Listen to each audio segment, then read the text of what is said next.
స్వాగతం doctor Jaya's virtual school.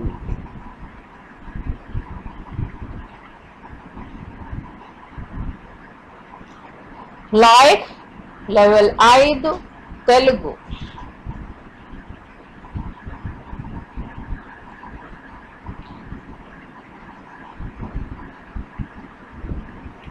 పాఠం 13.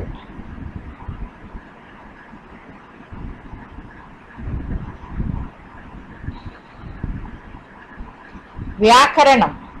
ప్రకృతి వికృతి పదాలు.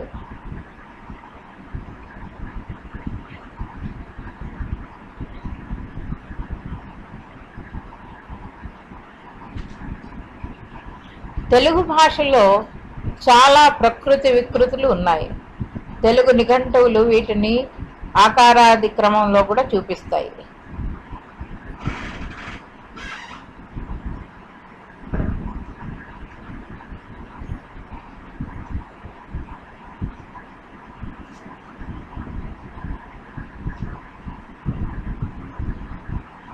మంత్రము, మంతరము, మతి, మది, మర్యాద, మర్యాద, మల్లి, మల్లిక, మల్లి, మల్లిక, మకుళము, మొగ్గ, ముక్తి, ముత్తి, ముఖము, మొగము, ముగ్ధ, ముగుద, మూలిక, మొక్క.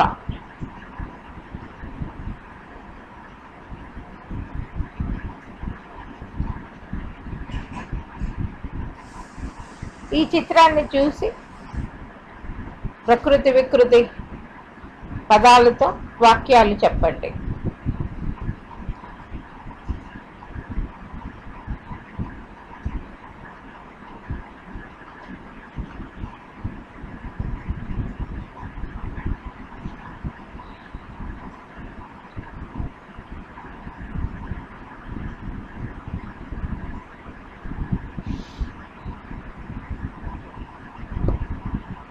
మగుడు, మొగులు, మొయులు, మృగము, మేకము, యంత్రము, జంత్రము, యత్నం, జతనం, యాత్ర, జాతర, యువతి, ఉవిద, రాత్రి, రాత్రి, రిక్తము, రిక్త, రూపము, రూపు.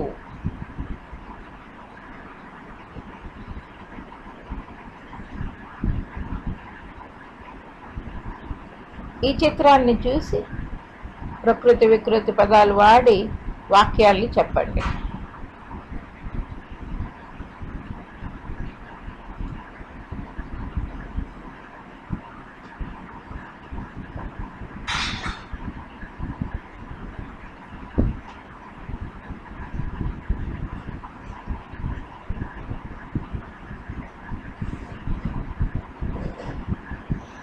లక్ష్మి, లచ్చి, వసము, వసము, వర్ణము, వన్నె, విద్య, విద్యే, విధము, వితము, విజ్ఞానము, విజ్ఞానము, వేగము, వేగిరము, వేషము, వేషము, వైద్యుడు, వెజ్జ.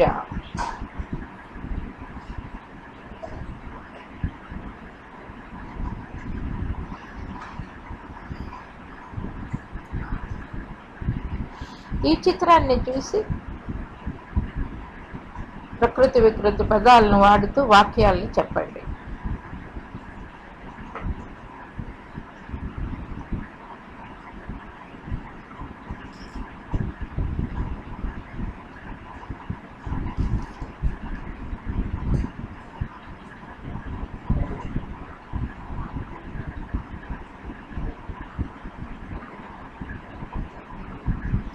వృద్ధ, పెద్ద, వృద్ధి, వద్ది, శక్తి, శక్తి, సయ్య, సజ్జ, శాస్త్రము, చట్టము, శిఖ, సిగ, శిరము, శిరము, సీతము, సీతువు, శ్రీ, సిరి.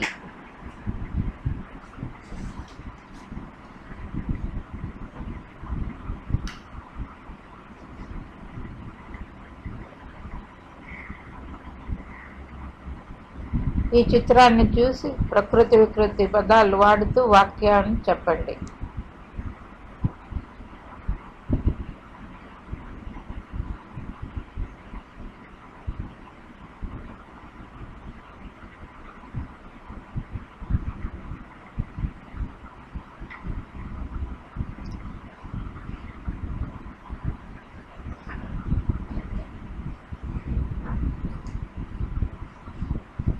శుచి, చిచ్చు, సంతోషము, సంతసము, సందేశము, సందేయము, సత్యము, సత్యము, సముద్రము, సంద్రము, సాక్షి, సాకిరి, సింహము, సింగము, సంధ్య, సంజ, సందే, స్తంభము, స్తంభము.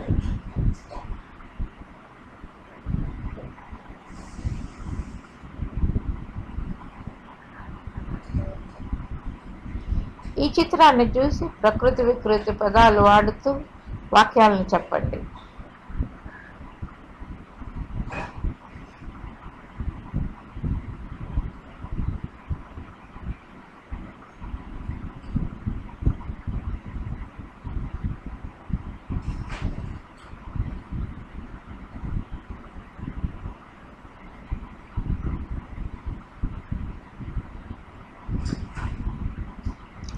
స్త్రీ ఇంతి, స్థలము, తలము, హృదయము, ఎద.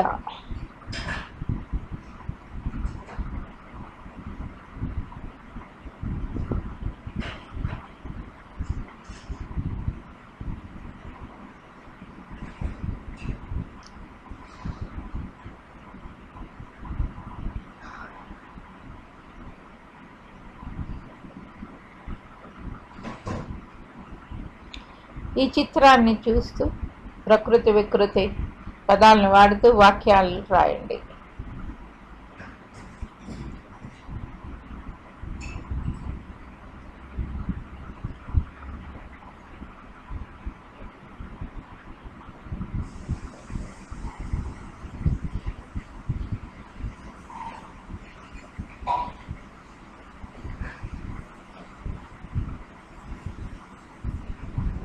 విషయం: భాస్కరాచార్యుడు.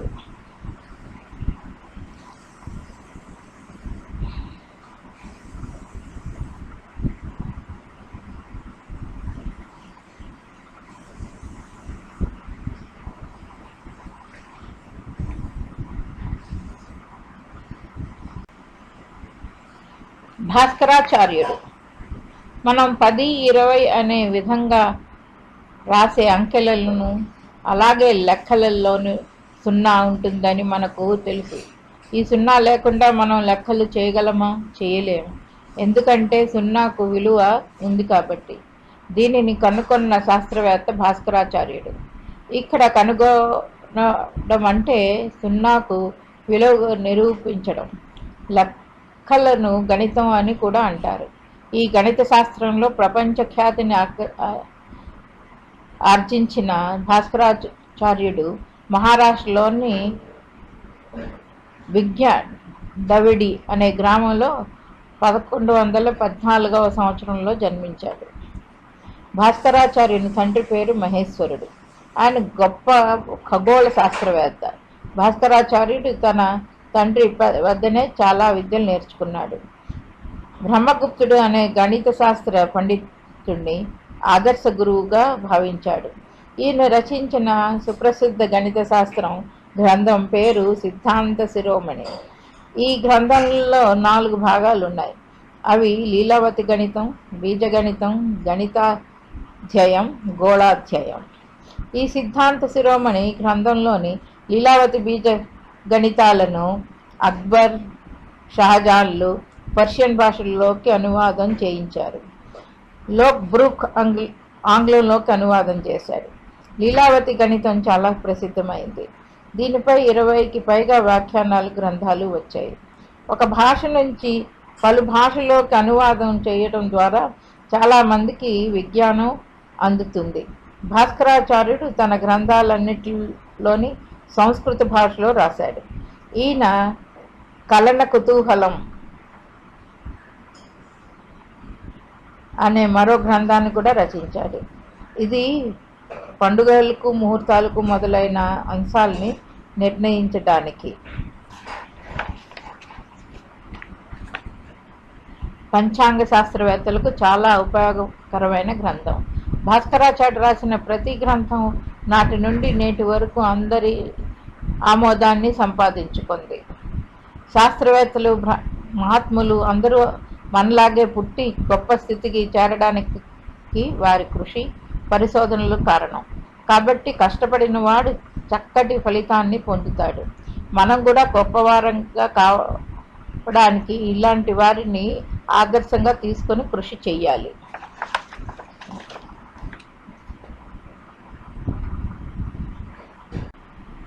రచయిత శ్రీరంగం శ్రీనివాసరావు శ్రీశ్రీ.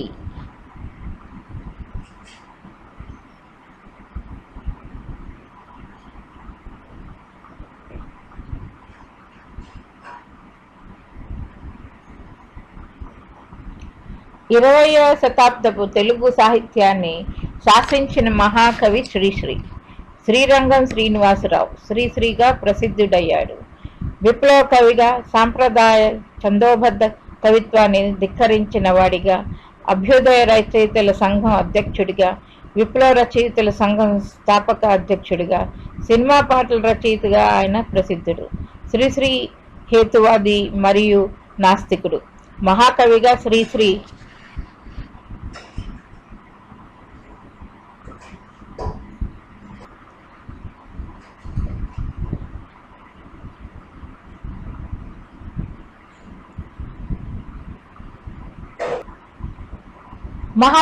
శ్రీశ్రీ విశ్రుతామోదం పొందాడు. ఆయన సృష్టించిన కవిత ఓ కవిత అనే కవిత గురించి శ్రీశ్రీ జీవిత కథకుడు, ప్రసిద్ధ రచయిత, భాషావేత్త బుధరాజు రాధాకృష్ణ ఇలా రాశాడు. కనీసం 1000 సంవత్సరాల చరిత్ర ఉన్న తెలుగు సాహిత్యంలో కవితని ఇలా నిర్వచించే, ఇంత కవితాత్మకంగా వర్ణించి ఇంత అద్భుత సృష్టి చేసిన మరో కవి లేడు. ఇదే అతన్ని సాహితీ శిఖరాగ్ర నిలిపింది అన్న మహాప్రస్థానం ఆయన రచించిన కావ్యాల్లో ప్రసిద్ధమైనది.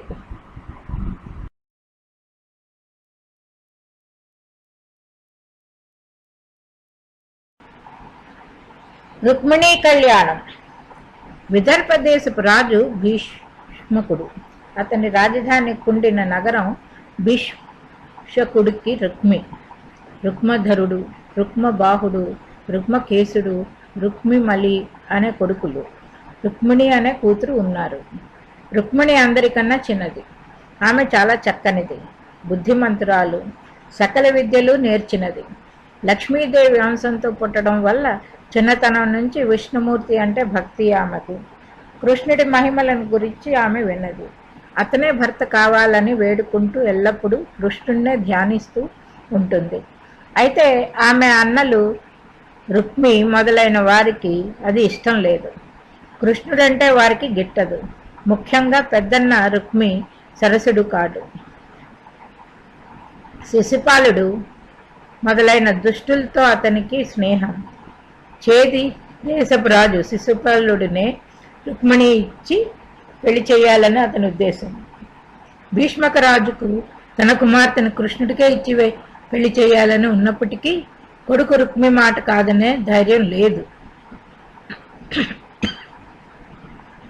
కృష్ణుడు కూడా రుక్మిణి అందచందాల గురించి, గణాల గురించి చెప్పుకోగా విన్నాడు. ఆమెనే అర్ధాంగిగా చేసుకోవాలని సంకల్పించుకున్నాడు.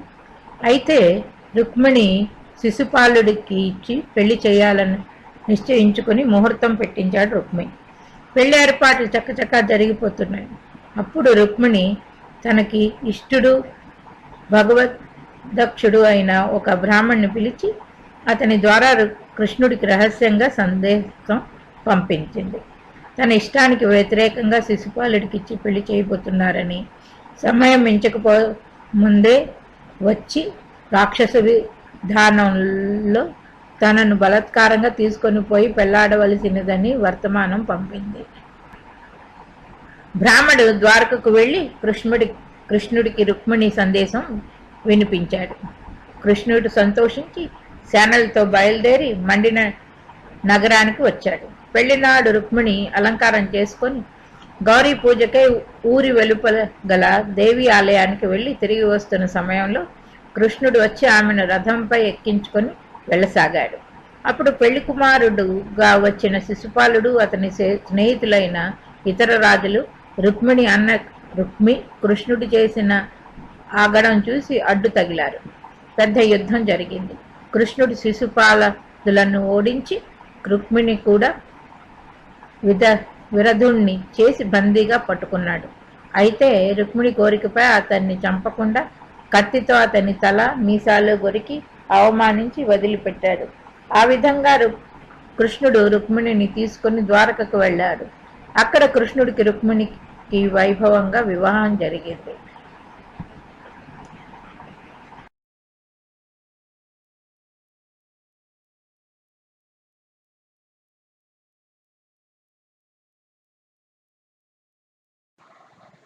అలగుగుణ ప్రసిద్ధుడగునట్టి గనుండు కటిష్ఠుడై కనున్ వలచి యొకించు కేమిడిన వానికి మిక్కిలి మేలు చేయుగా తెలిసి కుచేలు డొక్క కొనిదెండడుకుల్ తనకిచ్చిన మహాఫలదుడు కృష్ణుడచ్చరిగ భాగ్యములాతనికి ఈడే భాస్కర అవని విభుండు నేరు పరియై చెరియించిన గొల్చువారలెట్ల అవగుణులైననేమి పనులన్నీ చేపురు వారి చేతనే ప్రవిమల నీతిశాలియగు రాముని కార్యము మర్కటంబులేత విలియునర్పదే జలధి దాటి సురారుల దృంచి భాస్కర ఆదరమింతలేక నరుడాత్మ బలోన్నతి మంచి వారికి భేదము చేయుటం తనదు పేర్మికి కీడగు మూలమెట్ల అమర్యాద హిరణ్యపూర్వక చిపందనుంజుడు గుణాఢ్యుడైన ప్రహ్లాదునకెగ్గు చేసి ప్రళయంబును నొందడే బొన్ను భాస్కర. స్వాగతం.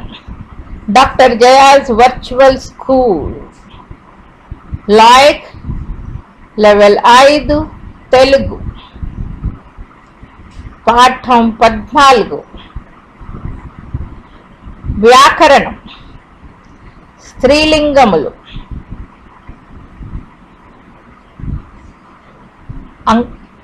ఇక్కడ కొన్ని పదాలున్నా అవి ఎప్పుడు స్త్రీలింగంగానే వాడతారు.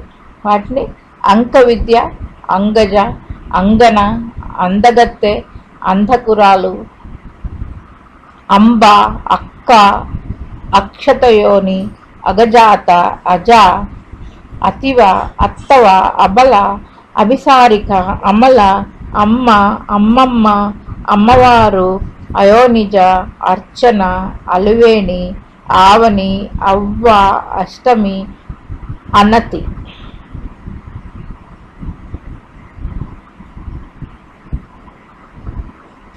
ఆడ, ఆడ కుక్క, ఆడగుర్రం, ఆడది, ఆలు, ఆవు, ఇంతి, ఉత్తర, ఊర్వి, ఎనుము, ఏకాదశి, ఔరసి, కంఠగునిక, కడలి కూతురు, కథానాయిక, కనకాంగి, కన్నమ్మ, కన్య, కరణి, కలకంఠి, కలత్రము, కలహ తరిత, కలత్రము, కాంత, కామధేనువు.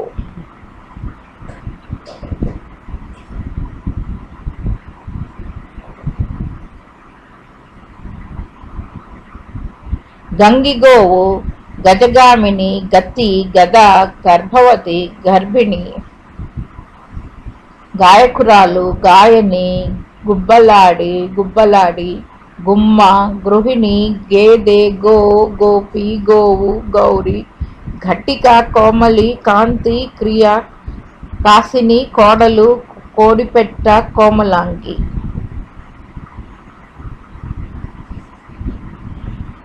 పుల్లింగములు.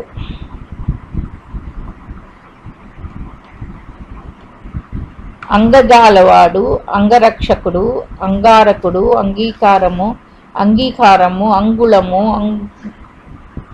అంచనాచారుడు, అత్తజుడు, అందగాడు, అంధుడు, అంబరకేశుడు,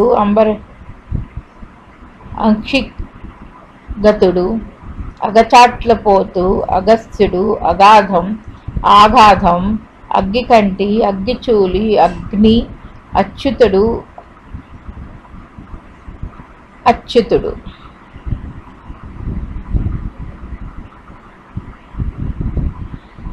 కంఠకుడు, కంఠం, కంఠము, కంఠీరవము, కంఠేకాలుడు,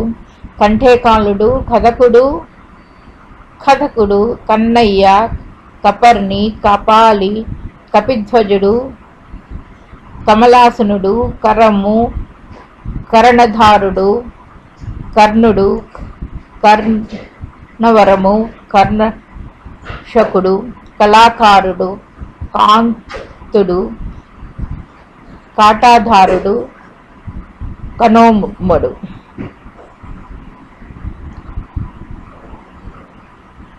కానీనుడు, కాపాలి, కాముకుడు, కార్తికేయుడు, కళాచకుడు, కాలుడు, కిరణం, కిరణము, కీరము, కుక్కటము, కుజనుడు, కుజుడు, కుంభికుడు, కుమారుడు, కుమారస్వామి.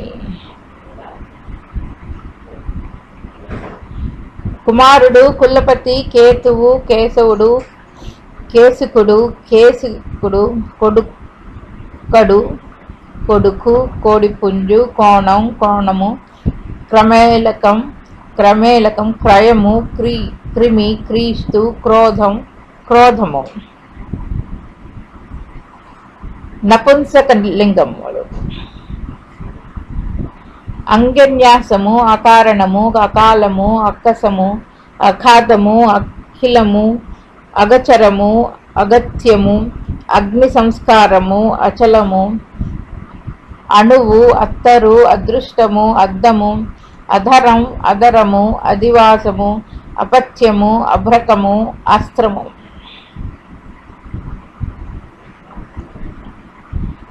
కర్బనము, కార్యము, కురుక్షేత్రము, కుహరము, క్షేత్రము, క్షేత్రము, గణితము, గణితము, చక్రము, చీము, చుంబనం, జీవకణము, జీవకణాస్త్రము, తంత్రము, తరము, తీర్పు, తూరు, దక్షిణము.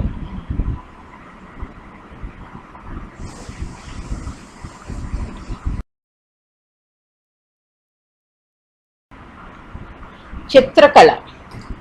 పిల్లలు, మీరు బొమ్మలు గీయగలరా? ప్రయత్నిస్తే గీయడం సులభమే కదూ. ఇలా బొమ్మలు గీయటాన్నే చిత్రాలు వేయటం అంటారు. చిత్రాలు వేసే వారిని చిత్రకారులు అంటారు. మీకు లలిత కళలు అంటే ఏమిటో తెలుసా? కవిత్వము, చిత్రలేఖనము, శిల్పము, సంగీతము, నాట్యము మొదలైన వాటిని లలిత కళలు అంటారు. ఇవి మనసుకు ఆహ్లాదాన్ని కలిగిస్తాయి. ఈ లలిత కళల్లోనిదే చిత్రకళ. మానసికానందం కలిగించే చిత్రలేఖనం గురించి తెలుసుకుందామా?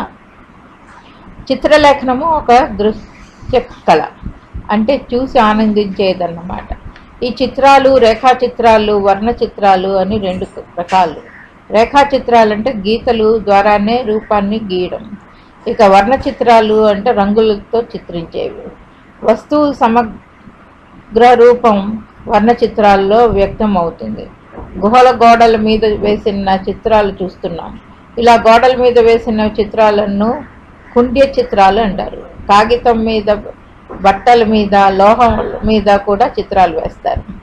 మన దేశంలో అజంతాలోను, లేపాక్షిలోను పూర్వుల చిత్రకళను మనం గమనించవచ్చు. ఎక్కడో ఎందుకు, మన బడిలోను, గుడిలోను ఎన్నో చిత్రాలను మనం చూస్తూ ఉంటాం కదా. నిత్యం మనం వాకిళ్ళలో ముగ్గులు వేస్తూ ఉంటాం. సంక్రాంతి పండుగ రోజుల్లో వేసిన రంగు వల్ల మనకు ఎంతగా అలరిస్తుంటాయో మాటల్లో చెప్పలేము. ఇవన్నీ కూడా చిత్రకళకు సంబంధించినవే. ప్రపంచంలో లియోనార్డో డా విన్సీ, పికాసో, రవివర్మ వంటి చిత్రకారులు ఎందరో ప్రసిద్ధులైన వారున్నారు. ఈ రంగంలో మన తెలుగువారు విశేష కృషి చేశారు.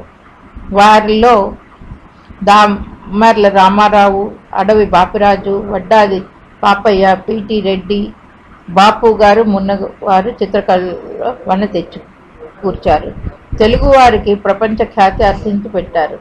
నేటి కాలంలో చిత్రకళను వివిధ సామాజిక సంస్థలు, వార్తాపత్రికలు, వ్యాపార సంస్థలు ప్రోత్సహిస్తున్నాయి.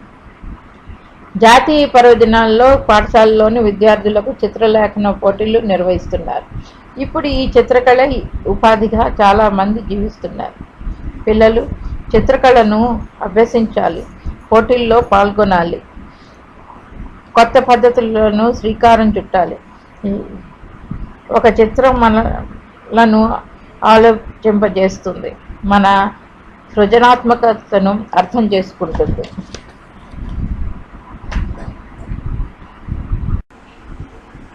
రచయిత ఆరుద్ర.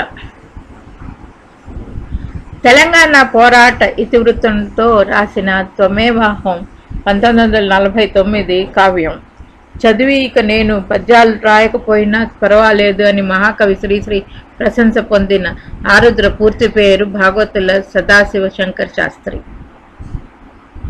శ్రీశ్రీ తర్వాత యువతరంపై ఎక్కువ ముద్రపడిన కవిగా పేరు పొందిన ఆరుద్ర అభ్యుదయ కవి, పండితుడు, పరిశోధకుడు, నాటకకర్త మరియు విమర్శకుడు.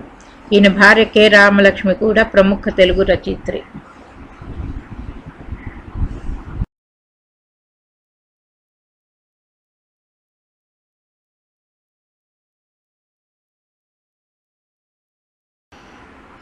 సత్యభామ సమంతకమణి. ద్వారకలో ఉండే ప్రజల్లో సత్రాజిత్తు ఒకడు. అతను సూర్యభగవానుడి భక్తుడు. సూర్యుడు అతనికి సమంతకం అనే దివ్యమైన మణి ఇచ్చాడు. ఆ మణిని మెడలో ధరించి సత్రాజిత్తు రెండవ సూర్యుడిలా వెలిగిపోతూ ఉండేవాడు. ఆ మణి ఉన్న చోట ఎలాంటి అరిష్టాలు సంభవించవు. అంతేకాకుండా అది రోజు 100 బారుల బంగారం ఇస్తూ ఉంటుంది. సత్రాజిత్తు కుమార్తె సత్యభామ. ఆమె చక్కనిదే కాక అన్ని విద్యలు నేర్చిన జాణ. సమంతమణిని తనకు ఇష్టమని కృష్ణుడు ఒక మాట సత్రాజిత్తును అడిగాడు. కానీ అతను ఇవ్వనన్నాడు. ఇలా ఉండగా సత్రాజిత్తుడు తమ్ముడు ప్రసేనుడు ఒకనాడు సమంతకమణిని మెడలో ధరించి వేటకు వెళ్ళాడు.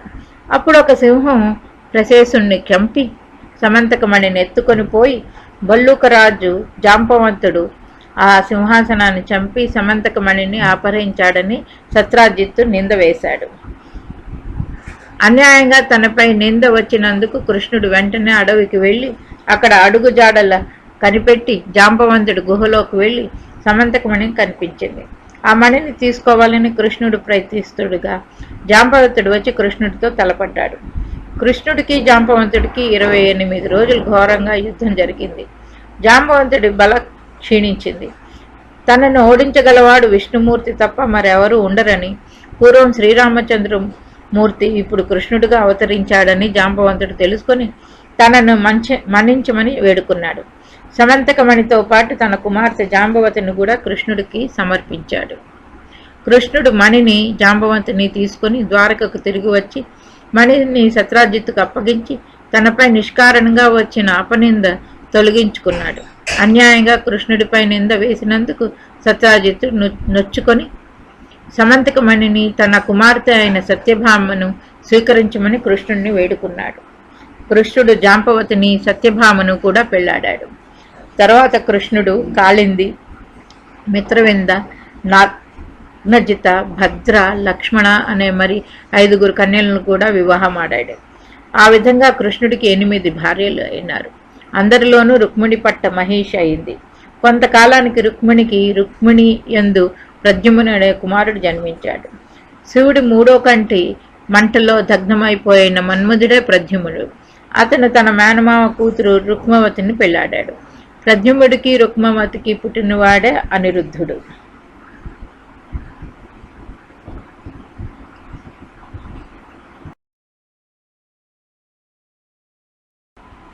స్వాగతం. Doctor Jaya's virtual school live level 5 Telugu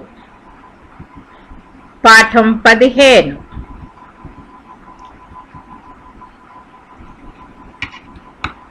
వ్యాకరణం. కథనం. ఒక వ్యక్తి చెప్పిన మాటలను యథాతథంగా ఉన్నదన్నట్లు చెప్పడం ప్రత్యక్ష కథనం. వేరే వాళ్ళు చెప్పిన దాన్ని మన మాటల్లో చెబితే అది పరోక్ష కథనం. రెండు అనుకరణాలే. అనుకరణలో అంతా చెప్పి చివరికి అనే దాన్ని వాడతాం. దీనికి అనుకారక అని పేరు. ఇతరులు చెప్పిన దాన్ని లేక తాను చెప్పిన దాన్ని ఉన్నది ఉన్నట్లుగా అనుకరించి చెప్పడం ప్రత్యక్షానుకృతి. ఉదాహరణకి నేను ఇవ్వను అని చెప్పాను. అనుకరించిన దానిలో విషయాన్ని లేదా అభిప్రాయాన్ని మాత్రమే అనుకరించడం పరోక్షానుకృతి. ఉదాహరణకు నేను నీతో ఇవ్వను అని చెప్పాను.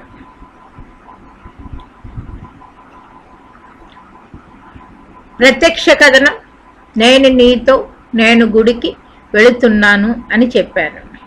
పరోక్ష కథనం నేను నీతో గుడికి వెళ్తున్నానని చెప్పాను. ప్రత్యక్ష కథనం నువ్వు తొందరగా వెళ్ళు అన్నావు. పరోక్ష కథనం నువ్వు అతనిని తొందరగా వెళ్ళమని అన్నావు.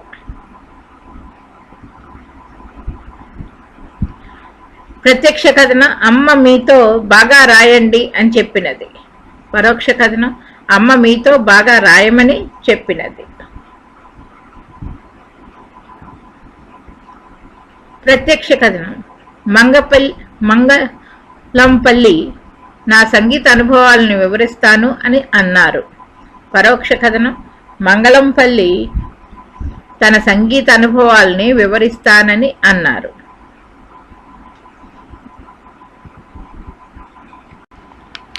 చార్మినార్. ప్రణవ్, శివాని హైదరాబాద్ వచ్చారు వాళ్ళ తాతగారితో. ప్రణవ్ తాతగారిని అడిగాడు, తాతయ్య సెలవుల్లో హైదరాబాద్కు తీసుకువచ్చావు సరే, మరి చార్మినార్ చూపిస్తానన్నావు, ఇప్పుడు సెలవులు కదా వెళ్దామా? శివాని అంది, నేను కూడా వస్తాను తాతయ్య. తాతయ్య నిన్ను కూడా తీసుకువెళ్తానమ్మా. చార్మినారే కాదు, భాగ్యనగరంలో ఇంకా ఎన్నో చూడవలసిన ప్రదేశాలు ఉన్నాయి, వాటిని కూడా చూద్దాం. ఇద్దరు అన్నారు, రైల్లో ప్రయాణం చేద్దాం తాతయ్య, భలే సరదాగా ఉంటుంది. అమ్మా ఇక్కడ ఇంకా అంత బాగా లేదు రైలు ప్రయాణం అంటే. సరే మీ ఇష్టం, బట్టలు సర్దుకోండి, రేపు మొదటి బండికే మన ప్రయాణం. మర్నాడు పొద్దున్న రైల్లో హైదరాబాద్ చుట్టూ చూడటానికి బయలుదేరారు.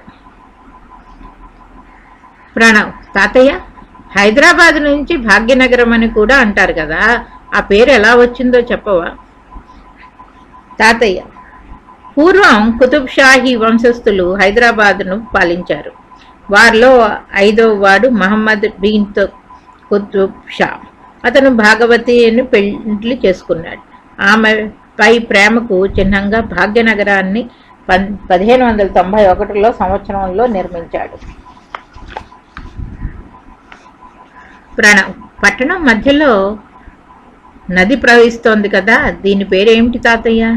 దీనిని మూసీ నది అంటారు. దీనిపై వంతెనను నిర్మించారు. తాతయ్య, ఎత్తుగా కనబడే ఆ 4 శిఖరాలు ఏమిటి? అదేనమ్మా చార్మినారు. ఈ చార్మినారు మూసీ నదికి దక్షిణాన ఉంది.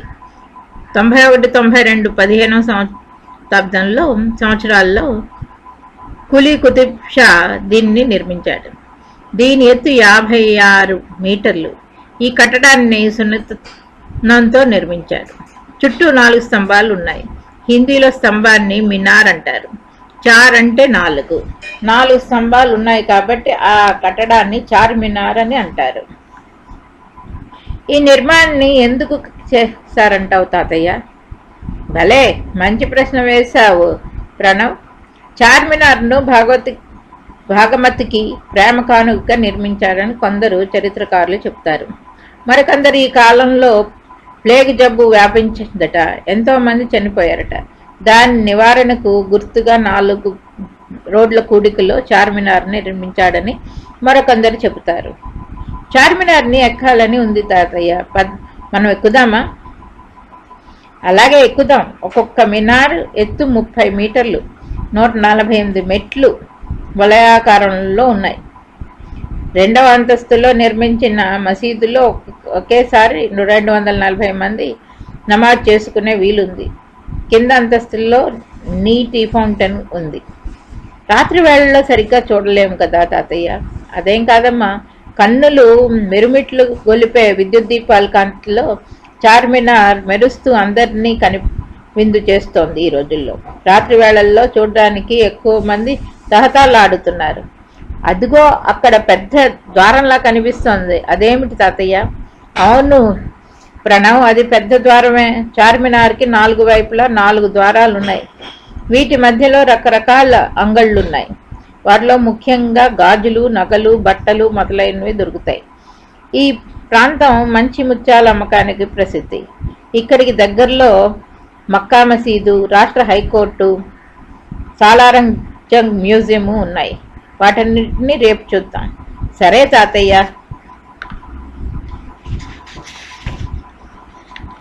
అంటూ అందరూ ఇంటికి చేరుకున్నారు.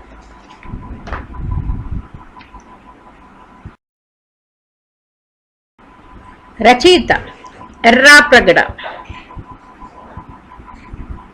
ఎర్రాప్రగడ మహాభారతంలో నన్నయ్య అసంపూర్ణంగా వదిలేసిన పర్వాన్ని అరణ్య పర్వం పూర్తి చేసినాడు. నన్నయ్య భారతాన్ని చదివి ఇతని భారతంలోని భాగం చదివితే ఇది నన్నయ్యే వ్రాసినాడా అనిపిస్తుంది. అలాగే తిక్కన భారతం చదివి ఎర్రాప్రగడ రాసిన భారత భాగం చదివితే ఎర్రాప్రగడ భాగం కూడా తిక్కనే వ్రాసినాడా అనిపిస్తుంది.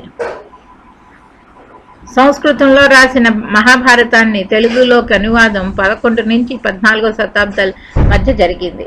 ఎర్రాప్రగడ 14వ శతాబ్దంలో రెడ్డి వంశాన్ని స్థాపించిన ప్రోలయ వేమారెడ్డి ఆస్థానంలో ఆస్థాన కవిగా ఉండేవాడు.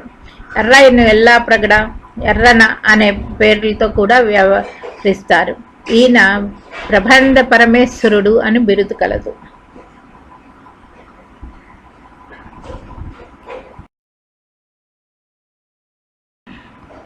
ఉషాపరిణయం. బలిచక్రవర్తి కుమారుడు బాణుడు. అతను మహాబలవంతుడు, శివభక్తుడు.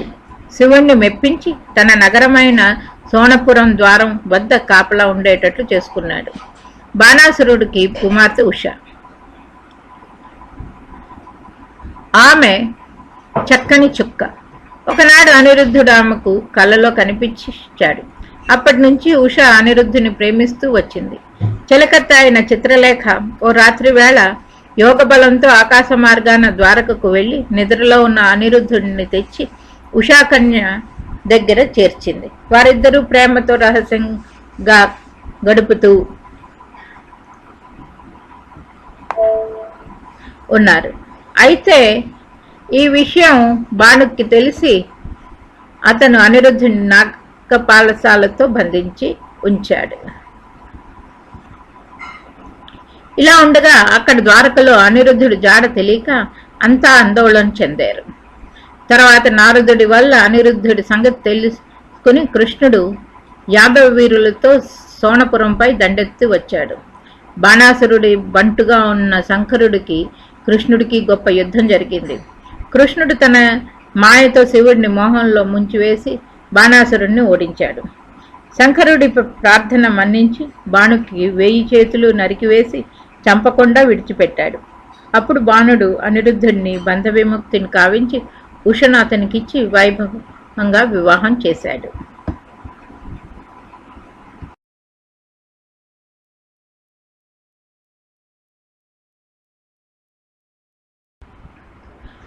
స్వాగతం డాక్టర్ జయాస్ వర్చువల్ స్కూల్.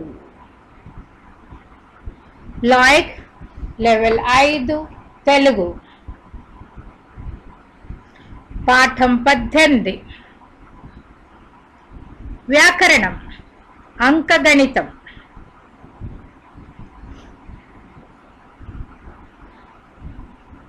మనకి తెలుగులో అంకగణితం లెక్కకి చాలా ఉన్నది. అంటే 1, 2, 3 నుంచి మొదలు, తర్వాత దశము అంటాం, తర్వాత శతము అంటాం. ఇంక ఇక్కడి నుంచి మొదలు 1కి 1, దశముకి 1 0 పక్కన పెడితే దశము, శతముకి 2 0 పెడితే 1కి పక్కన 2 0 శతము, సహస్రము 1కి పక్కన 3 0 పెడితే, ఆయుతము 1కి 4 0 పెడితే. అలాగే అంకగణితంలోని ఇంకా చక్కనివన్నీ కూడా ఉన్నాయి. దూరమానము, ద్రవ్యమాసము, పాతకాలం నాటి ద్రవ్యమాసం, ఈ రెండును వాడుకోలేం. కానీ లెక్కకి మాత్రం 1, 2 అన్నిట్లోని వస్తుంది. అలాగే లక్ష 1 పక్కన 5 0 పెడితే వస్తుంది.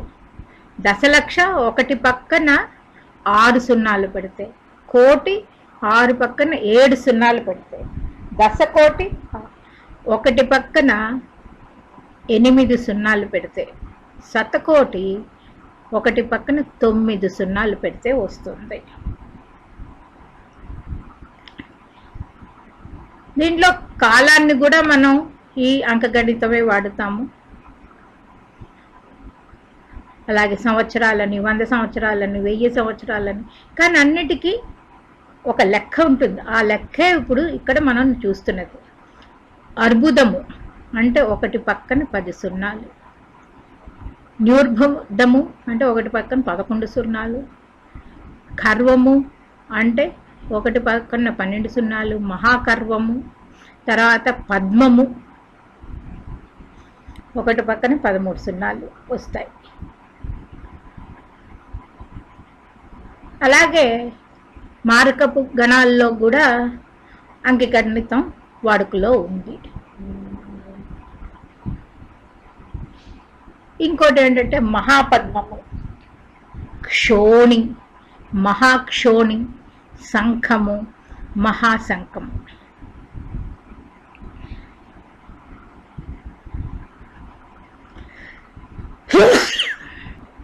మహాశంఖము 1 పక్కన 19 సున్నాలు. అలాగే లెక్క మనకి 1 పక్కన 35 సున్నాల వరకు పేర్లు ఉన్నాయి. అవి తర్వాత నేర్చుకుందాం. ఈ అంకగణితము మనకి పాతకాలం నాటి బంగారం కొలిచే పద్ధతులు ఉన్నాయి. అలాగే తూకం, బరువు, ఇవన్నీ కూడా అంకగణితాల్లోనే వస్తుంది.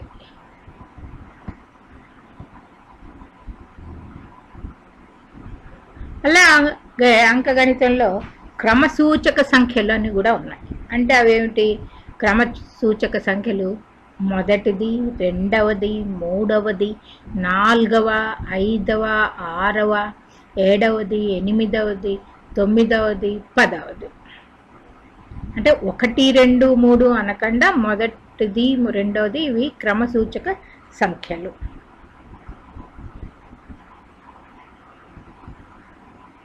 అలాగే క్రమసూచక సంఖ్యలు ఇంకా 11వది, 12వది, 13వది, 14వది, 15వది, 16వది, 17వది, 18వది, 19వది, 20. అలాగే ఇంకోలాగా కూడా అనుకోవచ్చు. ఒకసారి, రెండవసారి, మూడవసారి, సారిగా, అవి కూడా క్రమసూచక సంఖ్యలే.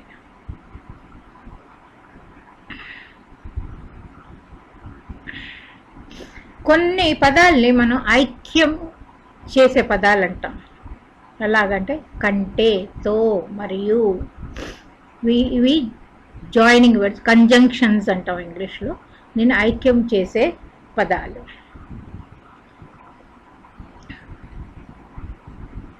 అలాగే సంతాపార్థకర్థము పదాలు. ఓ, ఓయి, ఓరి, ఓసి, ఓహో, కో, చి, జే, జే, జో, జో, భళ అంటే ఇంటర్జెక్షన్స్ అన్నమాట ఇవన్నీ.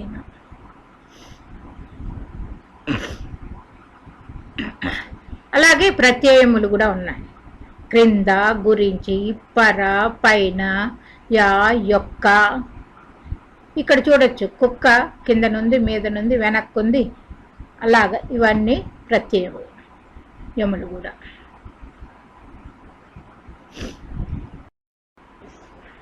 గణతంత్ర దినోత్సవం పండుగ అనగానే పిల్లలకు, పెద్దలకు, అందరికీ ఎంతో సంతోషం కలుగుతుంది. పండుగలు మన సంస్కృతి సంప్రదాయాలను గుర్తు చేస్తాయి. ఒక్కొక్క మతానికి కొన్ని పండుగలు ప్రత్యేకంగా ఉంటాయి. హిందువులకు సంక్రాంతి, విజయదశమి, దీపావళి, వినాయక చవితి, బతుకమ్మ పండుగ మొదలైనవి ముఖ్యమైనవి. ముస్లింలకు రంజాన్, బక్రీద్ ముఖ్యమైనవి. క్రైస్తవులకు క్రిస్మస్ ప్రధానమైన పండుగ. పండుగలనే పర్వదినాలు అని కూడా అంటారు. ఇవే కాకుండా దేశంలోని అన్ని మతాల వారు, అన్ని ప్రాంతాల వారు కలిసికట్టుగా జరుపుకునే వాటిని జాతీయ పర్వదినాలు అంటారు. వీటిలో ఆగస్టు 15వ తేదీన స్వాతంత్ర దినోత్సవం, జనవరి 26వ తేదీన గణతంత్ర దినోత్సవం, అక్టోబర్ 2న తేదీన గాంధీ జయంతి, ఏప్రిల్ 14వ తేదీన అంబేద్కర్ జయంతి, నవంబర్ 14వ తేదీన జవహర్లాల్ నెహ్రూ దినోత్సవం సందర్భంగా బాలల దినోత్సవం, సెప్టెంబర్ 5వ తేదీన సర్వేపల్లి రాధాకృష్ణ జన్మదినోత్సవం సందర్భంగా గురు పూజా దినోత్సవం మొదలైన వాటిని జరుపుకుంటూ ఉంటాం. ఆంగ్లేయులు వాణిజ్యం పేరిట మన భారతదేశంలో అడుగుపెట్టి సుమారుగా 200 సంవత్సరాలు మనల్ని పాలించారు. మన సంపదలు దోచుకున్నారు. స్వాతంత్రత కరువై వారికి లోబడి ఉండేలా భారతీయులను అణగద్రొక్కారు. మహాత్మా గాంధీ, అల్లూరి సీతారామరాజు, భగత్ సింగ్, సుభాష్ చంద్రబోస్ లాంటి నాయకులు భారతమాత దాస్య శృంఖలాలను తెంచడానికి కంకణం కట్టుకున్నారు. అత్యంత ధైర్య సాహసాలతో తాము ఎంచుకున్న మార్గంలో ఆంగ్లేయులు ఎదిరించి జైల్లో మగ్గిపోయారు. ఎన్ని శిక్షలు అనుభవించారు. చివరికి ప్రాణాలనే పణం పెట్టి 1947 ఆగస్టు 15వ తేదీన స్వాతంత్రం సంపాదించారు. అందుకే ఆగస్టు 15 స్వాతంత్ర దినోత్సవంగా జరుపుకుంటాం. దేశ పరిపాలనకు ఒక స్పష్టమైన రాజ్యాంగ ఆవశ్యకత ఎంతైనా ఉంది కాబట్టి బాబు రాజేంద్ర ప్రసాద్ అధ్యక్షన డాక్టర్ బిఆర్ అంబేద్కర్ వంటి ప్రముఖులతో కూడిన రాజ్యాంగ పరిషత్తు రాజ్యాంగాన్ని రూపొందించి ఈ రాజ్యాంగాన్ని 1950 జనవరి 26వ తేదీన అమల్లోకి వచ్చింది. అందుకే ప్రతి సంవత్సరం జనవరి 26వ తేదీన గణతంత్ర దినోత్సవంగా జరుపుకుంటున్నాం. గణతంత్ర దినోత్సవం రోజున విద్యార్థులు ఉదయమే గ్రామ వీధుల్లో బేరీ నిర్వహిస్తారు.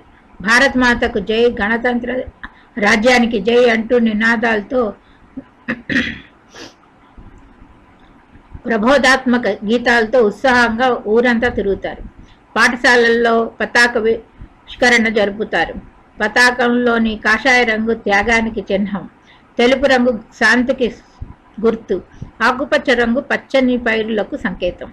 గణతంత్ర దినోత్సవం వార్డు పతాక విష్కరణ పిదప దేశభక్తుల త్యాగాలను, భారతమాత ఘనతను సందేశాల రూపంలో చెప్పుకుంటారు. ఆటలు, సాంస్కృతిక కార్యక్రమాలు నిర్వహించుకుంటుంటారు. ప్రాచీన చరిత్రలు, దేశభక్తులు, త్యాగములు, భారతదేశ ఔన్నత్యము భారత పౌరులు అయిన విద్యార్థులకు తెలియపరచడానికి గణతంత్ర దినోత్సవం లాంటి పండుగలు నిర్వహించవలసిన ఆవశ్యకత ఎంతైనా ఉంది. మన దేశ ముఖ్యమైన పట్టణమైన క్యాపిటల్ ఢిల్లీలోని ఈ గణతంత్ర దివసం చాలా గొప్పగా జరుపుకుంటాం.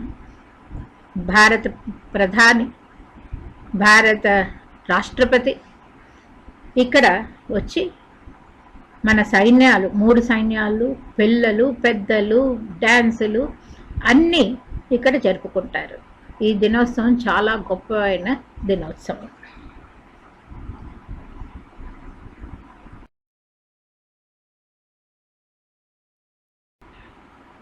రచయిత భమిడిపాటి కామేశ్వరరావు గారు. భమిడిపాటి కామేశ్వరరావు ఏప్రిల్ 28, 1897 నుంచి ఆగస్టు 28, 1958 వరకు ఉన్నారు. ప్రముఖ రచయిత, నటుడు మరియు నాటకకర్త. హాస్య బ్రహ్మ అనే బిరుదు కూడా ఉంది. వీరి కుమారుడు భమిడిపాటి రాధాకృష్ణ కూడా ఒక ప్రముఖ రచయిత. వీరు పశ్చిమ గోదావరి జిల్లా అకివీడులో ఏప్రిల్ 28, 1897 సంవత్సరంలో నరసావధానులు లచ్చమ్మ దంపతులకు జన్మించారు. వీరు భీమవరంలో పాఠశాల విద్యను పూర్తి చేసి ప్రతిభావంతులైన విద్యార్థులకు ఇచ్చే ఉపకార వేతనం సహాయంతో పిఠాపురం మహారాజా కళాశాలలో గణితంలో పట్టా పొందారు. తర్వాత కొంతకాలం నరసాపురం మరియు కాకినాడలో ఉపాధ్యాయునిగా పనిచేశారు. 1922లో LT పరీక్షలు ఉత్తీర్ణులై రాజమండ్రి వీరేశలింగ ఆస్తిక ఉన్నత పాఠశాలలో గణిత శాస్త్ర అధ్యాపక పదవిలో స్థిరపడి అదే పాఠశాలకు 2 సంవత్సరాల ప్రధానోపాధ్యాయ బాధ్యతలు కూడా నిర్వహించారు. ఉపాధ్యాయునిగా పనిచేస్తూ వీరు చాలా నాటకాలు, నాటికలు, కథలు రచించారు. సమకాలీన సాంఘిక సమస్యలను వీరి రచనల్లో హాస్యరసాను రంజకంగా మలిచిన ప్రజ్ఞాశాలి అవటం వల్ల పండిత లోకంలో వీరిని హాస్య బ్రహ్మ అని కొనియాడారు. త్యాగరాజు రచనలను, జీవితాన్ని చక్కగా పరిశీలించి రాగతాళ వాద్యాలను ఆ గాయకుని భావానికి అనుగుణంగా సమర్చునని వివరిస్తూ త్యాగరాజు ఆత్మవిచారం రచన చేశారు. తన అభిప్రాయాలకు అనుగుణంగా రచించిన తన నాటకాలను వీరు రాజమండ్రి కళాశాల వార్షికోత్సవాల్లో వీరే దర్శకత్వం వహించి ప్రదర్శించేవారు. వీరు స్వయంగా నటులు ద్విజేంద్రలాల్ రచించిన చంద్రగుప్తలో శక్తిసింహ పాత్ర పోషించి ఖ్యాతి పొందారు. ఉత్తమమైన హాస్యం రచనలతో ఎందరినో మనసారా నవ్వించిన వీరు 1958 ఆగస్టు 20న పరమపదించారు.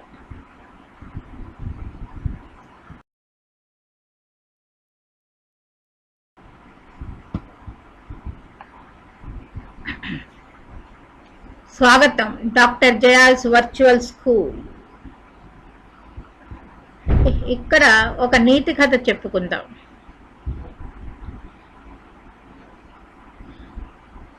ఈ నీతి కథలోని ఒక చిన్న పాప పడుకొని తను కూడా ఒక అప్సరసలాగా ఉంటే ఎంత బాగుంటుంది అని తన ఉన్న ఉద్యానవనంలో పడుకొని వాళ్ళ ఇంటి వెనకాతలు ఉన్న ఉద్యానవనంలో కలలు కండం మొదలెడుతుంది. ఆహా, నేను ఒక అప్సరసన అవుతే ఎంత బాగుంటుంది. ఆ కల్లోని చూస్తే తన ఉద్యానవనం అంతా మంచి పువ్వులతోటి ఆకులతోటి రంగురంగుల ఆకులు రంగురంగుల పువ్వులతోటి ఉంది. ఆహా, ఎంత బాగుంది అని ఆలోచిస్తూ అలా పడుకొని ఉంటే తను కలగంటున్నానా అది నిజమా అని ఆలోచిస్తూ అలా పడుకొని ఉంది. ఎంతో అందంగా ఉంది ఉద్యానవనం. తన కోరిక తీరింది, కానీ తన అప్సరస కూడా అవుతే ఎంత బాగుండు అని అనుకుంది.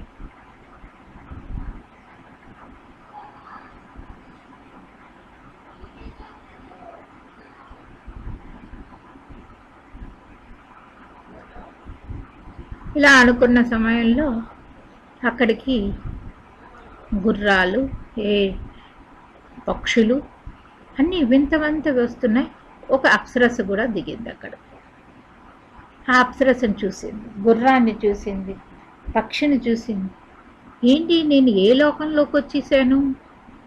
మా లోకం దాటి వచ్చేసానా నేను?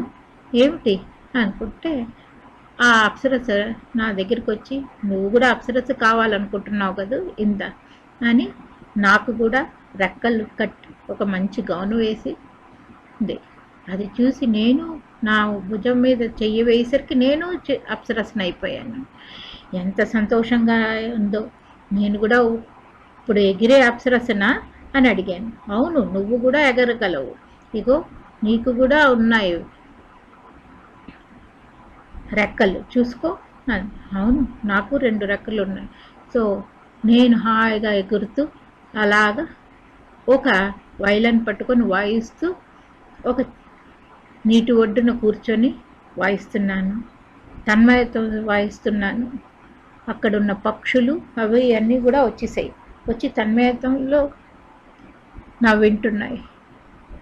అక్కడి నుంచి వెళ్ళి ఇంకో ఉద్యానవనంలో కూర్చున్నాను. అక్కడ కూర్చుని వాయించాను. అక్కడ చెట్లు కూడా వాటి మెరుపుల్ని చూపించాయి, వాటి పువ్వుల్ని చూపించాయి. ఎంత బాగున్నాయో అవి. అక్కడ వాయిస్తూ కూర్చున్నాను. నా ఇష్టం. అక్కడి నుంచి వెళ్ళి ఇంకో చెట్టు దగ్గర కూర్చుంటే ఎదురుకుండా ఇంకో పెద్ద అప్సరస వచ్చి అక్కడ ఆగి తను నాట్యం చేయడం మొదలెట్టింది నా గానాన్ని వింటూ.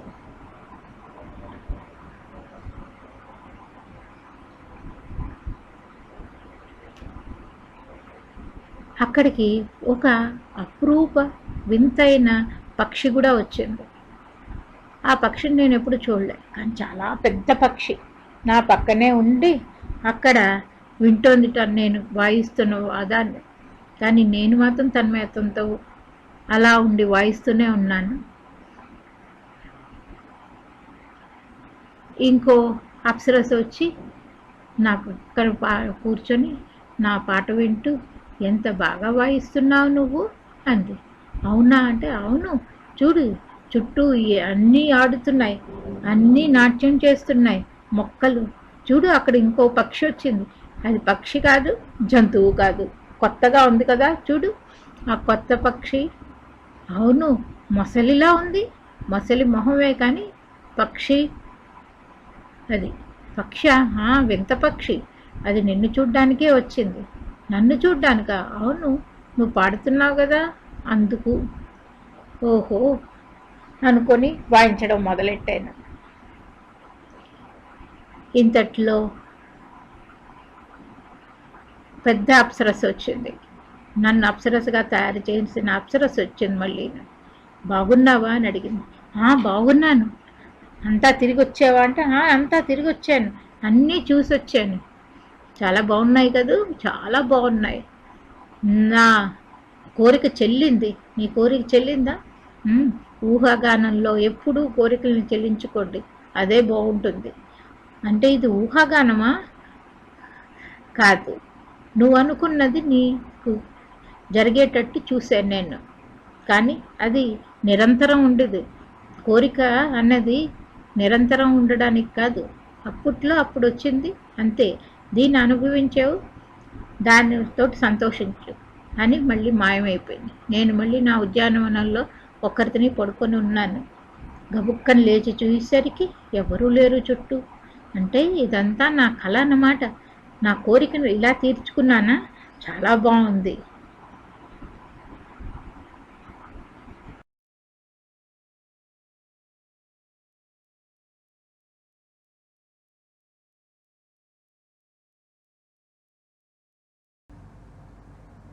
ఎవ్వరి గుణములు ఏమన్న మానవు, చక్క చేయరాదు కుక్కతోక. గడుసురాలు మగని గంపబెట్టమ్మురా, విశ్వదాభిరామ వినురవేమా. తప్పులెన్నువారు తండోపతండంబు, ఉర్విజనులకెల్ల నుండు తప్పు. తప్పులెన్నువారు తమ తప్పులెరుగరు, విశ్వదాభిరామ వినురవేమా.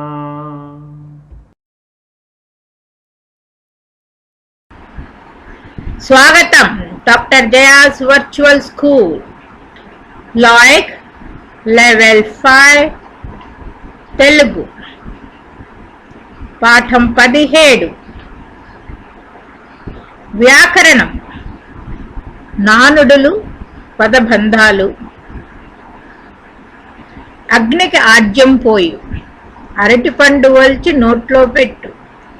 ఆకాశ చిత్రం, ఆకాశ పుష్పం. ఆకుచాటు పిందె, ఆచంద్రార్కము. ఆటలు సాగు, ఆటలో అరటిపండు.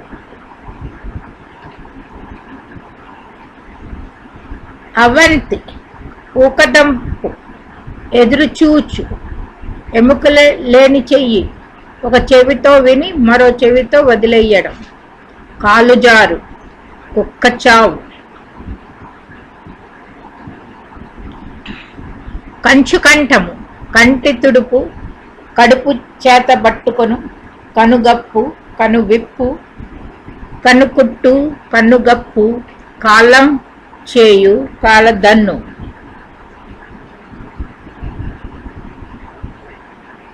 కొంగు బంగారం, కొండంత, కోడి కునుకు, గగన కుసుమము. గాడిద గుడ్డు, గుండె ఆగిపోవు, గూడు కట్టు. గోచి చేతకిచ్చు, గ్రహచారము.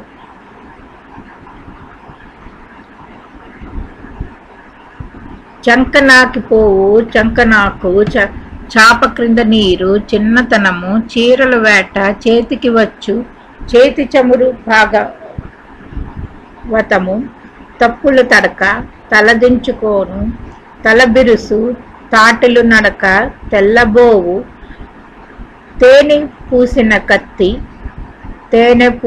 కత్తి. తోక జాడించు, తోక కోయు.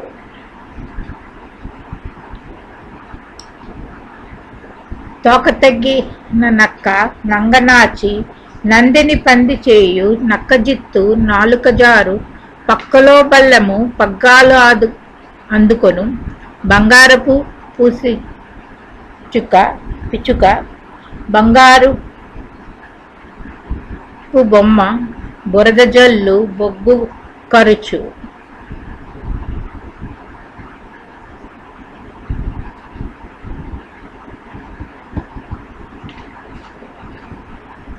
మంచినీళ్ళ ప్రాయము, మట్టి ఖర్చు, ముంజేతి దర్పణము, ముంజేతి కంకణము, మేకవన్నెపులి, మొసలి కన్నీళ్లు, మొసలి కన్నీరు, మొసలి పడిసము, రంగం సిద్ధం చేయు, రెక్కలు కట్టుకో నీవచ్చు, రెక్కలు వచ్చు, రెక్కలు విరిగిన పక్షి, వేలెత్తి చూపు, సింహ స్వప్నము.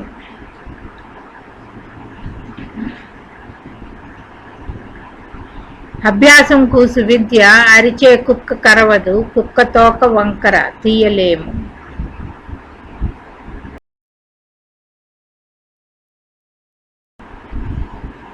చుక్కల్లో చంద్రుడు.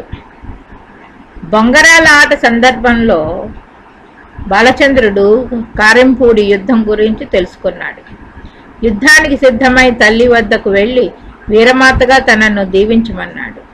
ఆమె అతని భార్య మంచాల వద్దకు వెళ్ళమని చెప్పింది. వీరపత్ని అయిన మంచాల అతని చేతికి కరవాలం ఇచ్చి కథన రంగానికి పంపించింది. వెంటనే బాలచంద్రుడు పద్మవ్యూహంలో ప్రవేశించిన అభిమన్యుడి వలె రణరంగానికి దాకా దూకాడు. శత్రువులు అతని పరాక్రమానికి అదిరి ఈ విధంగా స్తుతించారు. అదిగో వచ్చర బాలచంద్రుడు, ఇదిగో వచ్చర బాలచంద్రుడు, వచ్చరా బాలచంద్రుడు, వచ్చి పడ్డంటున్నారా. గొర్లమందలో బెబ్బులి ఎట్టుల బాలవీరుడే దూకాడా, ఆలమందలో బెబ్బులి ఎట్టుల బాలవీరుడే దూకాడా. మెరుపు తీగ వలె అందరి కండ్లు జిగేలు పాజేశాడా. ఎంతటి వీరుడైన బాలునికి ఎదురు నిలువ లేకున్నారా. ఎక్కడ చూసిన బాలచంద్రుడే వీరసింగమై యగుపించే, వీరాధివీర యోధుల గుండెల్లో వీరసింగమై యగుపించే, వీరాధివీర యోధుల గుండెల్లో వీరసింగమై మెదిలాడా. శత్రువుల తలలు చెండ్ల మాదిరి పై పై ఎగురుతూ ఉన్నాయా. తలలు తగిన యా మొండాలు తెప్పలుగా పడుతున్నాయా. రణరంగంపు రక్తపాతమై రయముగా బారుచున్నారా. అది గదిగో బాలచంద్రుడు, ఇదిగో వచ్చే బాలచంద్రుడు. ఇలా మహాపరాక్రమ చూపిన బాలచంద్రుడు అభిమన్యుని వల్లే అందరకు ఆదర్శప్రాయుడు అయ్యాడు. శాశ్వత కీర్తిని పొందాడు. చుక్కల్లో చంద్రుని వల్లే నిలిచాడు.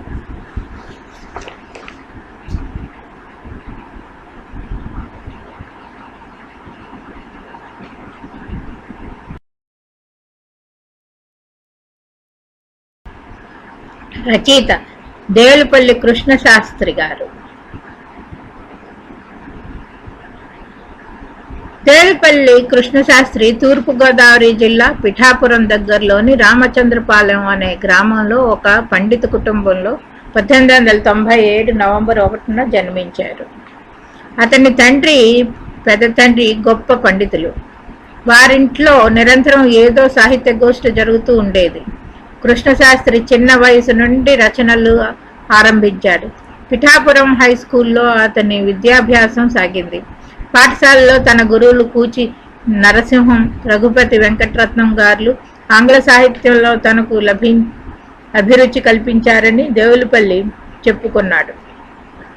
1918లో విజయనగరం వెళ్ళి డిగ్రీ పూర్తి చేసి తిరిగి కాకినాడ పట్టణం చేరాడు. పెద్దాపురం మిషన్ హై స్కూల్లో ఉపాధ్యాయ వృత్తి చేపట్టాడు. దేవులపల్లి కృష్ణశాస్త్రి 1897 నుంచి 1880 వరకు ఉన్నారు. ప్రసిద్ధ తెలుగు కవి. తెలుగు భావ కవితా రంగంలో కృష్ణశాస్త్రి ఒక ప్రముఖ అధ్యాయం.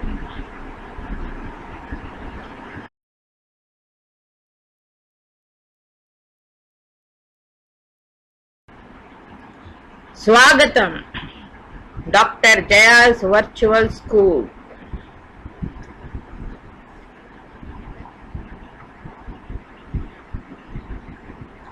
లాయిక్ లెవెల్ 4 తెలుగు.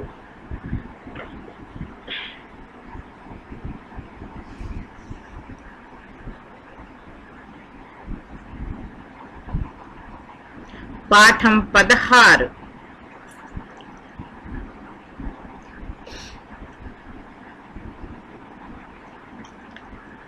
వ్యాకరణం విరామ చిహ్నాలు.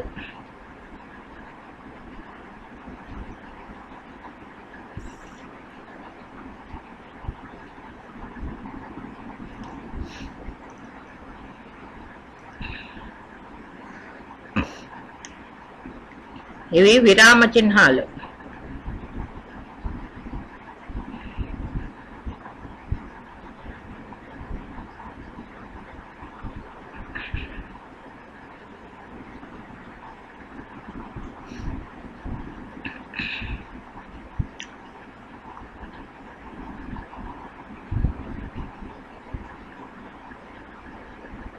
విరామ చిహ్నాలు చదివేటప్పుడు, వ్రాసేటప్పుడు పదాల మధ్య, వాక్యాల మధ్య ఎక్కడ ఆపాలో, ఎక్కడ ఆగాలో, ఎలా అర్థం చేసుకోవాలో తెలిపేవి విరామ చిహ్నాలు.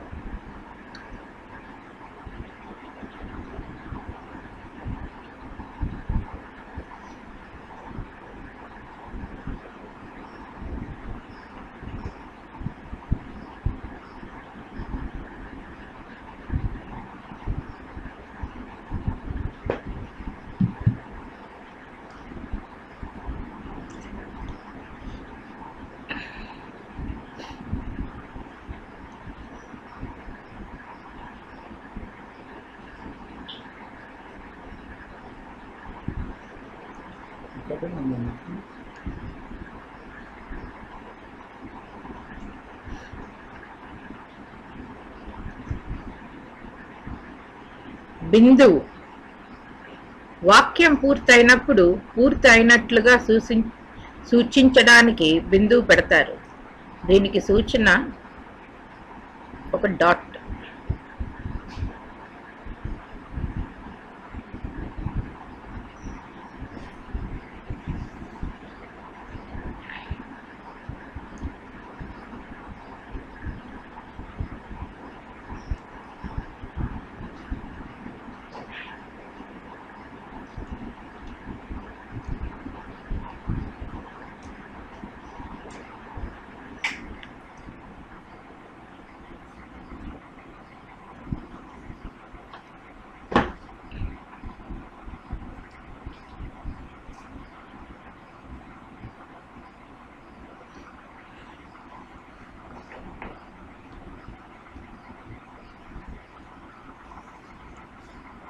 వాక్యాంశ బిందువు చెప్పవలసిన అంశం ముగియనప్పుడు అసమాపక క్రియలను వాడి వాక్యం రాస్తున్నప్పుడు వాక్యాంశ బిందువు లేదా కామా ఉపయోగిస్తాము. దీనికి సూచిక కామా.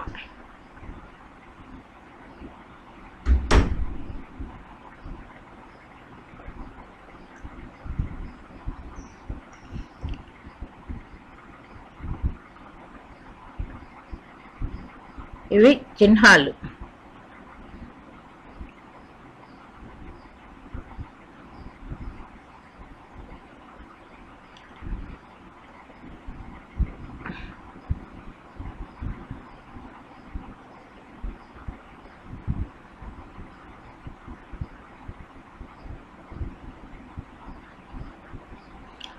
అర్ధబిందువు సెమికోలన్ ఒక పెద్ద వాక్యంలో భాగంగా ఉండే చిన్న వాక్యాల చివర అర్ధ బిందువు వస్తుంది. దీనికి సూచన సెమికోలన్.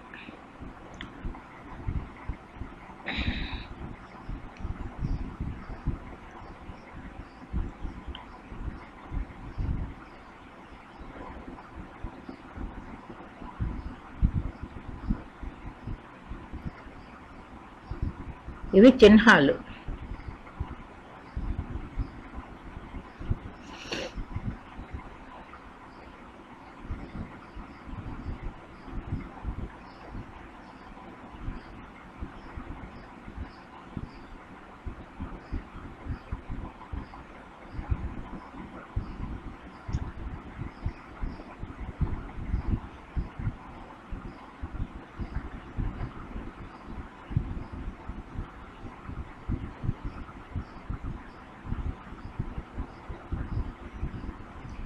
న్యూన బిందువు కాలర్ వాక్యాలలో వరుసగా కొన్ని పదాల పట్టిక ఇచ్చుటకు ముందు న్యూన్య బిందువు ఉపయోగిస్తారు.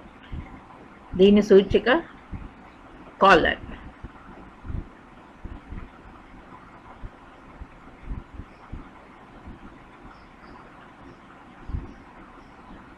ఇవి పంక్చుయేషన్ మార్క్స్.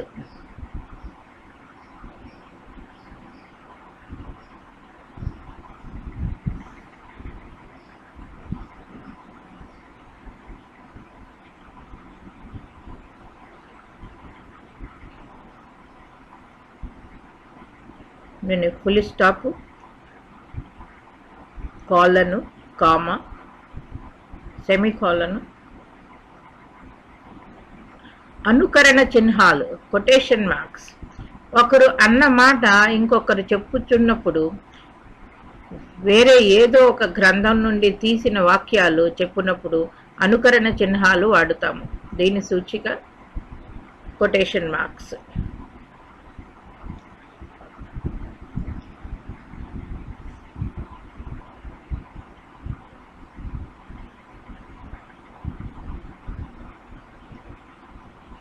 quotation marks.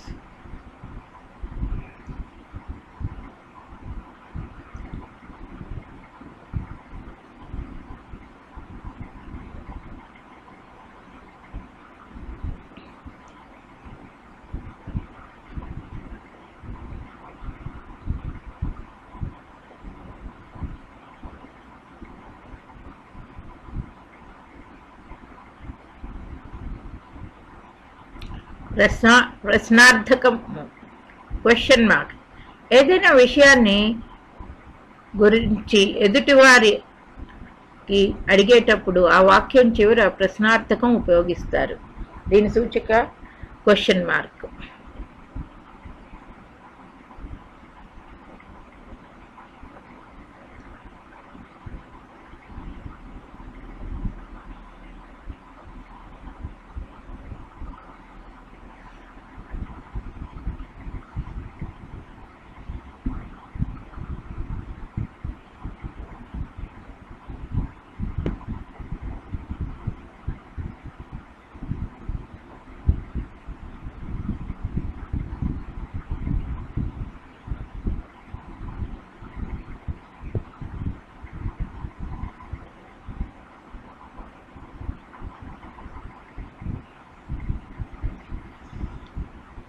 ఆశ్చర్యార్థకము.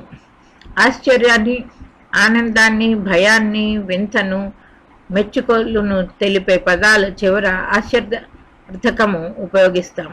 దీని సూచిక ఎక్స్క్లమేటరీ మార్క్.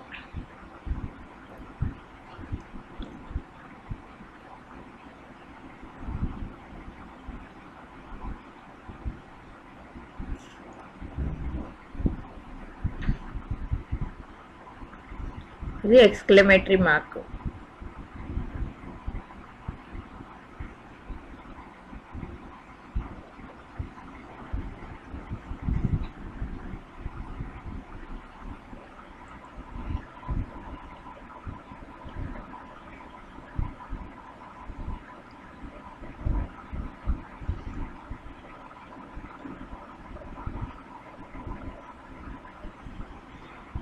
పొడువు గీత ఎం డాష్. వాక్యంలో వచ్చే విషయాలు వివరణ ఇచ్చేటప్పుడు పొడువు గీత వాడుతాం. దీని సూచిక ఎం డాష్.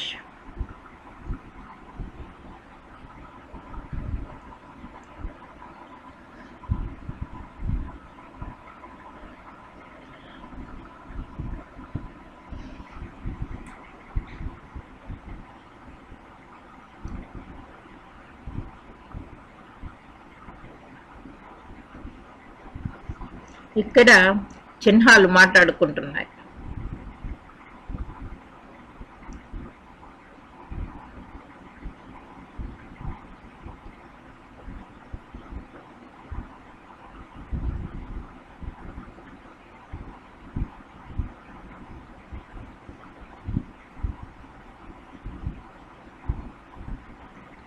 కుండలీకరణం బ్రాకెట్స్. భాషా పదాల వివరణ ఇచ్చుటకు, ఇతర నామాలు తెలుపుటకు, వివరణ నిచ్చుటకు కుండలీకరణంలు ఉపయోగిస్తారు. దీని సూచిక బ్రాకెట్స్.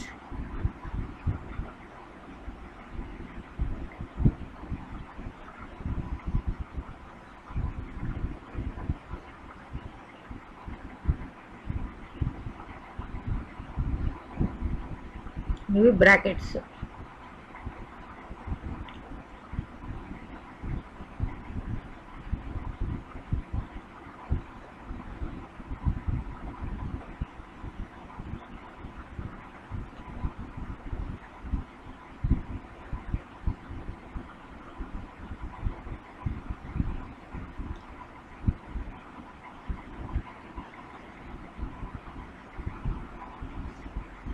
మూడు చుక్కలు.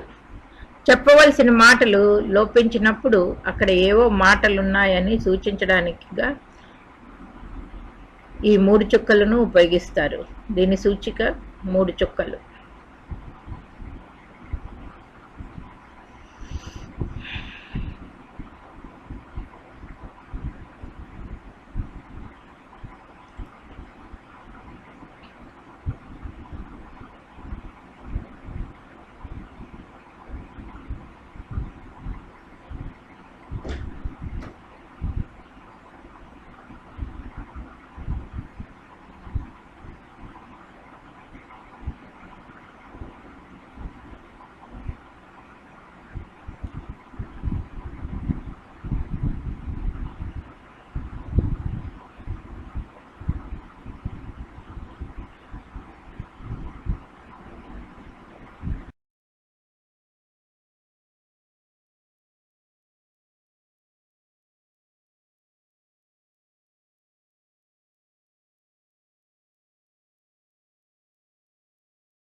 తరువులతిర సఫల భార గురుతగంచు మింగివ్రేలుచు అమృతమ సంగు మేఘుడు ఉద్ధతులుగారు బుధులు సమృద్ధి చేత జగతినుపకర్తలకు ఇది సహజ గుణము.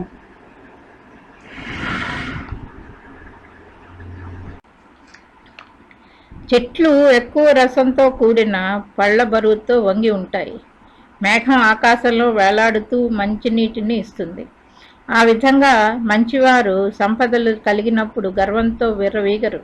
ఇది లోకంలో ఉపకారం చేసేవారి స్వభావం. వంగి ఉండడం, కిందుకుగా ఉండడం, గర్వం లేకుండా ఉండడం అనేవి పరోపకారం చేసేవారికి సహజంగా ఉండే గుణాలు.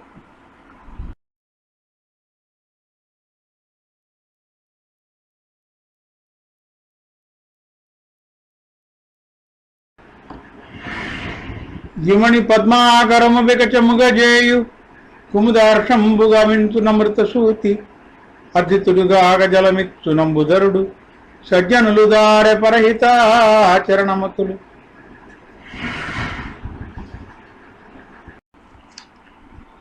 సూర్యుడు తామర కొలను వికసింపజేస్తాడు.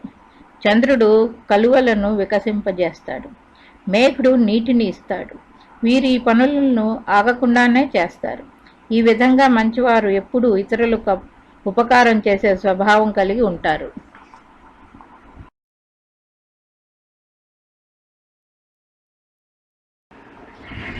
అగము వలన మరల్చు హితార్థ కలితు చేయు గోప్యంబుదాచు పోషించు గుణము విడువడా పన్ను లేవడి వేళనిచ్చు మిత్రుడి లక్షణంబుల మెలగుచుండు.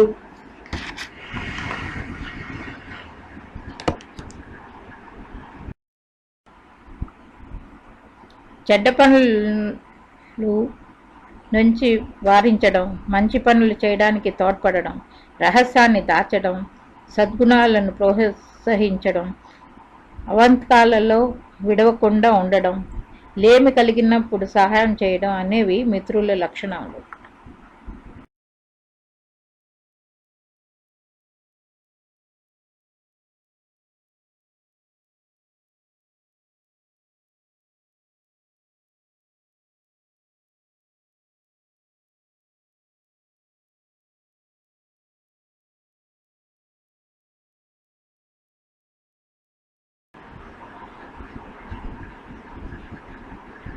రచయిత శ్రీనాథుడు.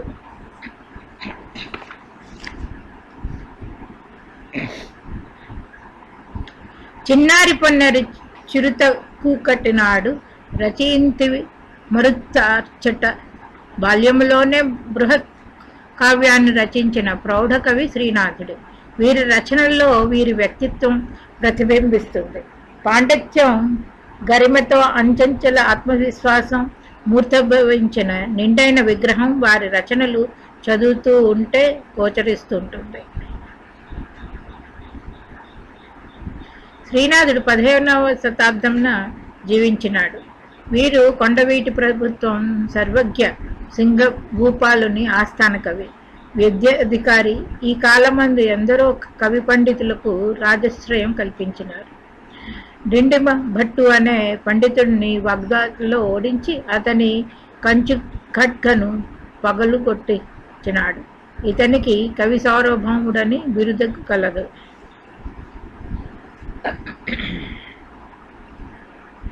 ఇతనే శ్రీనాథుడు.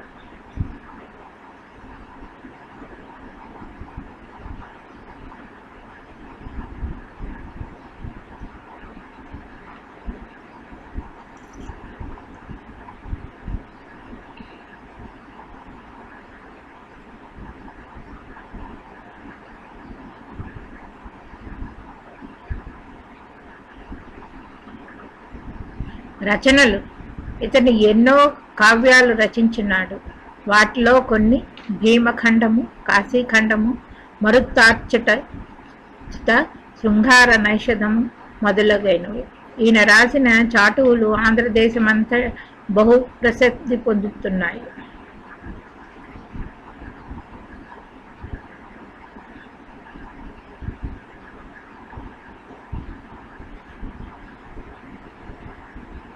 ఈయన రచనలు కొన్ని: శాలివాహన సప్తసతి, శృంగార నైషధం, భీమేశ్వర పురాణం, ధనంజయ విజయం, కాశీఖండము, హరవిలాసము, శివరాత్రి మహత్యము, పండిత రాజ్య చరిత్రము, నందనందన చరిత్రము, మాస పొల్లాసము, పల్నాటి వీరచరిత్ర, క్రీడాభిరామము, రామాయణం పాటలు.